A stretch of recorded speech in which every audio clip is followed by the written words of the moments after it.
के साथ साथ इंटरेस्टिंग भी, और उसमें भी आज की तारीख में अगर महायुति में गड़बड़ है। जरा धनंजय जी आपके पास जल्दी से आना चाहता हूं, आखिर ये सब कुछ तो ठीक चल रहा था महायुति में, एनडीए में, अचानक ये गड़बड़ क्या हो गया? अचानक इधर दिल्ली क्यों तलब होना पड़ा मुख्यमंत्री को, उप मुख्यमंत्री को? अजित पवार के भतीजे जो हैं वो बागी हो गए, उन्होंने अपना नामांकन दाखिल कर लिया अलग से निर्दलीय।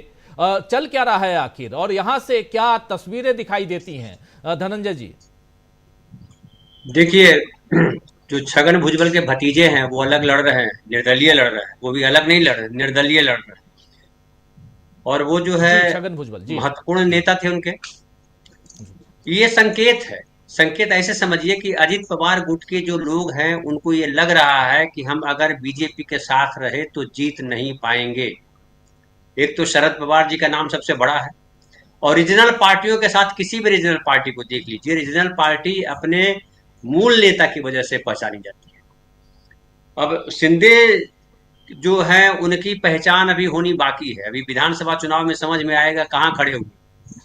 लोकसभा चुनाव में भी समझ में आया है, लेकिन अभी भी लग रहा है कि चूंकि हिंदुत्व वाला ऐसा एजेंडा था जिसमें उद्धव ठाकरे ने जो कहा, और जो उद्धव ठाकरे के हिंदुत्व और बीजेपी के हिंदुत्व में जो अंतर है, मैं समझता हूं उसको सही तरीके से अभी लोग पब्लिक के बीच में परिभाषित नहीं कर पाए हैं। ये विधानसभा चुनाव में उद्धव ठाकरे की ये जिम्मेदारी है कि वो इसको परिभाषित करे कि शिवसेना जो है उनके पास, उद्धव ठाकरे की शिवसेना, उसके हिंदुत्व में क्या और जो बीजेपी का हिंदुत्व है दोनों में क्या अंतर है। तो जो अजित पवार जी का ग्रुप है उसको ये लग रहा है कि हमारे वोट जो है ज्यादातर वो वोट है जिसमें जाति विशेष, धर्म विशेष बात नहीं। शरद पवार जी है उन्होंने कांग्रेस के अलग होकर के पार्टी बनाई थी, एनसीपी। आपको याद हो अगर मुद्दा तो ये विदेशी मूल के मुद्दे पर सोनिया गांधी को लेकर के उन्होंने अलग पार्टी बनाई। लेकिन उनकी विचारधारा क्या है, उस एक बिंदु को अगर छोड़ दीजिए, बाकी एनसीपी की विचारधारा क्या है? वही विचारधारा, जो विचारधारा कांग्रेस की है, समावेशी राजनीति करते हैं। समावेशी राजनीति में जिस तरह से बीजेपी की राजनीति करती आपकी आवाज डाउन, अप एंड डाउन हो रही है धनंजय जी। है। आपकी आवाज थोड़े अचानक, अच्छी आवाज आ रही थी लेकिन अचानक अप एंड डाउन। जी प्लीज अपनी बात आगे बढ़ाइए। अभी ठीक है? अभी ठीक है, बिल्कुल। तो जो जो एनसीपी के नेता हैं उनको ये लग रहा है कि कहीं हम अगर बीजेपी के साथ लड़े तो हार ना जाए, ये संकेत है। और लोकसभा चुनाव में जिस तरह के परिणाम आए अजित पवार गुट के साथ, बेहद निराशाजनक परिणाम है। दूसरी बात आप गौर कीजिए कि आरएसएस ने भी और बीजेपी के बड़े नेताओं ने भी कहा कि अजित पवार को साथ लेने की वजह से हम हारे। फिर तीसरी बात ये देखिए कि अजित पवार को क्यों लाया गया था साथ में। अजित पवार जी को साथ में लाने की दो वजह थी। एक बड़ी वजह यह थी कि शरद पवार को कैसे कमजोर किया जाए, क्योंकि शरद पवार के रहते बीजेपी जो सपना देख रहा था हम अपने दम पे सरकार बनाएंगे, वो संभव नहीं था। दूसरी बात यह है कि मराठा नेता बीजेपी के पास नहीं है, और मराठा नेता को लेकर के आपको पता है कि मराठा आंदोलन जिस तरह से शुरू हुआ, मराठा आंदोलन में बीजेपी ने डबल गेम खेला शिंदे के माध्यम से, शिंदे को खड़ा किया उसमें, और शिंदे के माध्यम से डबल गेम ये खेला, मराठा को भी कहा कि हम आरक्षण दे रहे हैं और तुमको आरक्षण दे रहे हैं, कुणबी का सर्टिफिकेट देंगे, और कुणबी जो है ओबीसी में है तो आप ओबीसी में चले जाओगे। लेकिन लोगों ने विरोध किया इसका, ओबीसी ने भी विरोध किया, कुणबी ने भी विरोध किया, और उसके बाद वो मामला भी अटक गया। अब शरद पवार जी मराठा नेता के तौर पे जाने जाते हैं। अब शरद पवार जी को कैसे काउंटर किया जाए, उसके लिए अजित पवार, मनोज जरांगे पाटिल, उसके बाद जो है शिंदे, तीन तीन लोग लगा दिए गए। लेकिन लोकसभा के चुनाव ने बताया कि शरद पवार को पटकनी नहीं दी जा सकती अभी भी। और इस चक्कर में क्या हुआ कि बीजेपी की अपनी स्थिति खराब हो गई। बीजेपी किसकी पार्टी है? बीजेपी सवर्णों की पार्टी है, बीजेपी मराठों की पार्टी है, बीजेपी दलितों की पार्टी है, बीजेपी ओबीसी की पार्टी है। किसकी पार्टी है बीजेपी? क्योंकि बीजेपी के साथ ये दिखाई पड़ता है हमेशा कि बीजेपी सवर्णों की पार्टी, वो चाहे आरक्षण को लेकर के उनका क्या स्टेटमेंट रहता है, बोलते कुछ है करते कुछ है। महाराष्ट्र में उनके पास ओबीसी नेता है कुछ, लेकिन उस ओबीसी नेता को क्या देते हैं? स्टूल, जब मुख्यमंत्री बनाने की बात आई, बीजेपी और शिवसेना ने जब 2014 में सरकार बनाई थी, तो मुख्यमंत्री किसको बनाया? मुख्यमंत्री ब्राह्मण को बनाया। कितने प्रतिशत ब्राह्मण है महाराष्ट्र में? लेकिन चूंकि आरएसएस का एजेंडा ब्राह्मणवादी एजेंडा है, तो फडणवीस जी को मुख्यमंत्री बनाया गया। आप याद कीजिए, एक बड़े नेता हुआ करते थे एकनाथ खड़से, जो बाद में चले गए, शरद पवार जी के साथ चले गए। अभी तक क्लियर नहीं है वो कहाँ है, हालांकि उनकी बहू को टिकट दिया गया था बीजेपी से सांसद बनकर के गई भी। लेकिन दूसरे एक नेता थे गोपीनाथ मुंडे, जो बड़े ताकतवर नेता थे ओबीसी के। वो तो अब है नहीं, स्वर्गीय हो गए। अब उनकी बेटी का क्या हाल किया गया आप जानते हैं। बेटी को कहीं फ्रंट पे नहीं लाया गया। तो ओबीसी के नेता भी नहीं है बीजेपी के पास, इस वजह से बीजेपी के वोट बैंक पे भी असर पड़ा है। अब अभी देखिए, एक लेटेस्ट सर्वे मीडिया में चल रहा, आरएसएस ने सर्वे कराया है और 160 सीटों पर जीत रही है बीजेपी, ऐसा कहा जा रहा है, महायुति। अब 160 सीट कहां से आएगा? उनके पास एक आधार है कि वो 1,500 रुपया जो दे रहे हैं लाडली बहना के तौर पे, वो कमाल करने वाला है। 5 किलो अनाज दे रहे थे और 5 साल के लिए बढ़ा दिया गया। महाराष्ट्र ने बता दिया कि 5 किलो अनाज से कोई फर्क नहीं पड़ता। महाराष्ट्र के लोग ये भी कह रहे हैं कि ये जो 1,500 रुपया दे रहे हैं लोग तो ले लेंगे, लेकिन चोट देंगे बीजेपी, नोट भी ले लेंगे और चोट भी देंगे। ये यहाँ की परिपाटी है। तो कुल मिलाकर के जो स्थिति है, इसी वजह से महाविकास आघाड़ी के लोग थोड़े परेशान, या महायुति के लोग, क्षमा करेंगे जी। ये महाविकास और महायुति इतना क्लैश कर जाता है, तो महायुति के लोग परेशान है। एक और परेशानी, अभी कह तो रहे हैं कि शिंदे के नेतृत्व में हम चुनाव लड़ेंगे, लेकिन 100वां साल है बीजेपी के, ये आरएसएस का। आरएसएस अगले साल यानी 2025 में 100 साल पूरे करेगा। 100 साल पूरी करेगा तो उसकी बड़ी महत्वाकांक्षा है। तो कहते हैं दिल्ली ख्वाहिश है कि महाराष्ट्र में कम से कम जो है हमारी अपने दम पर सरकार। और अपने दम पे सरकार कैसे होगी? अपने दम पे सरकार होगी तो देवेंद्र फडणवीस होंगे मुख्यमंत्री। अब क्या शिंदे देवेंद्र फडणवीस को मुख्यमंत्री बनाने के लिए साथ रहेंगे?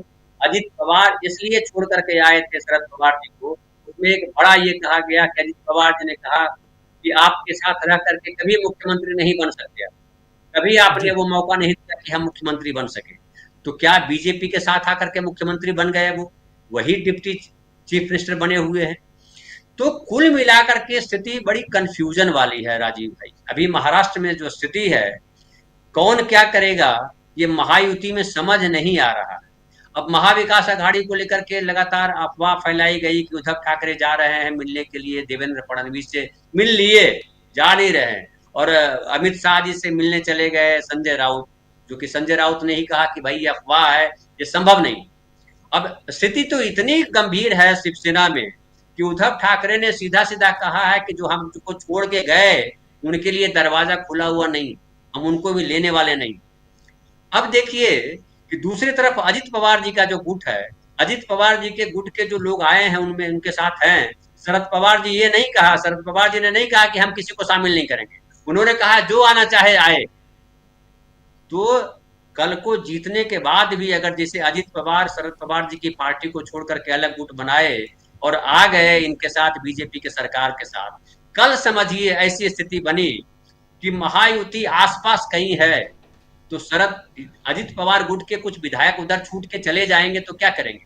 कैसे रोकेंगे उसको? फिर एक और सवाल बनता है कि जो ये समझ में आ रहा शिंदे जी को कि 100 साल हो रहे हैं पूरे, तो मुझे लगता है मुख्यमंत्री बनाने वाला है नहीं, हमारे नाम पे खेल रहा है। अगर हार गया तो शिंदे की छवि गई, शिंदे की वजह से हार गए। अगर जीत गए तो देवेंद्र फडणवीस मुख्यमंत्री हैं। तो इतनी असमंजस वाली स्थिति है महायुति के बीच में, और जो पत्रकारों को, विश्लेषकों को असमंजस की स्थिति दिख रही है। अब सोचिए जमीनी स्तर पे कितना असमंजस का हाल होगा। वो जो विधायक का चुनाव लड़ रहे हैं वो कितने असमंजस में होंगे। और आप एक बात और कीजिए, बीजेपी या बीजेपी के घटक दल जो होते हैं आमतौर पे विधायकों के, जो पुराने विधायक होते हैं उनके टिकट बदल दिया करते हैं, नए विधायक नए उम्मीदवार खड़े करते हैं। इस बार महाराष्ट्र में ये भी जान लीजिए कि बहुत कम सीटें बदली। धनंजय जी ये बताइए, असमंजस की आप बात कर रहे हैं कि लोगों में, लेकिन लोगों में क्या, मतदाताओं में भी असमंजस है क्या? जाहिर है, जब नेताओं में असमंजस की स्थिति है तो उनके वर्कर्स में भी है, और जब उनके वर्कर्स में है तो जो आम आदमी, मतदाताओं में जो वोटर्स हैं उसमें भी है वही क्या? तो वही बता या रहा था, वोटर्स मतदाताओं में भी है ना। मन बना चुके हैं, मूड बना चुके हैं, देख चुके हैं, एक नहीं बार 3-3 बार आपने, 2 बार तो सरकार आप बनाए, एक बार सरकार सुबह सुबह बना लिए आधी रात को, ये सब नहीं देखे? जी जनता को याद नहीं है क्या अभी?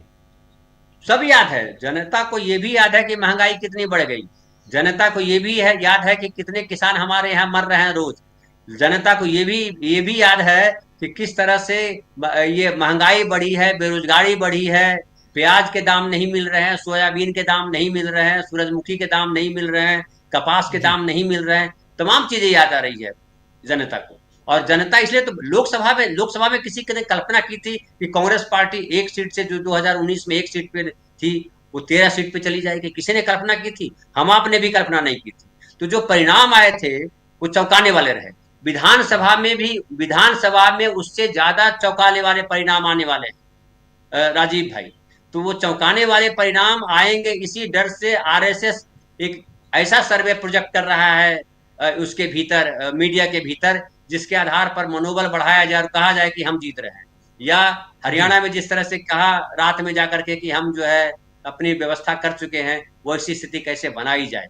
तमाम संभावनाओं पे काम कर रहे हैं वो लोग, और संभावनाओं पे काम इसलिए कर रहे हैं कि उनके भीतर आशंकाएं हैं, वो आम आदमी का मन भी टटोल रहे हैं कि आम आदमी क्या कर रहा है।